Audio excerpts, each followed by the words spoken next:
मी आली माझ्या वावरात. मस्त आमच्या वावरात होतं पेरणं सोयाबीन. ट्रॅक्टरनं पेरणं होतं. मस्त माझ्या डेब्यासोबत आहे. डेब्याचा ट्रॅक्टर मागं धावू राहिला. मस्त सोकारी कुराला ट्रॅक्टरवाला कसा पेरते कसा नाही. आम्ही बसले बाबा झाडाखाली मस्त निवांत. आणि ह्या डेब्यात ह्या ट्रॅक्टरवाल्याच्या मागं धावले. माझ्या वावर कसं पेरते कसं नाही. त्याला आम्ही बोंबलो अरे इकडे अरे इकडे नाही. तर ट्रॅक्टरच्या मनामनात एवढा हरिके पेरणं पाहासाठी लस हरिके त्याला एकदम खेळत माती पुरं मातीने लाल होऊन गेला होता. आणि आमची इकडली जमीन आहे लाल. एवढं खतरनाक पेरणी होते. लस मस्त साधते आमचं पेरणं.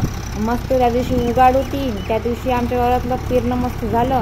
तिथून पेरणं नाही तेव्हा सासऱ्यानं मारला फवारा तणनाशकचा. फवारा मारला आणि तिथून 10-20 मिनिटांनी एवढं पाणी आलं बद मस्त आमचं पेरणं साधलं. अजून लोकांची पेरणं व्हायचीच आहे. आमचा डेबा एवढा हुशार आहे कसं आमची गरजच नाही पडत. तो सोकारी करते. तोच आमच्या वावरात सोकारी राहते. आम्हाला जायची गरजही नाही. सोकारी करून येते चक्कर मारून येते. वावरात काही हाय का ते आम्हाला सांगत येते. एवढा हुशार आहे आमचा डेब्या. मस्त वावर आमचं पेरून झाला आता.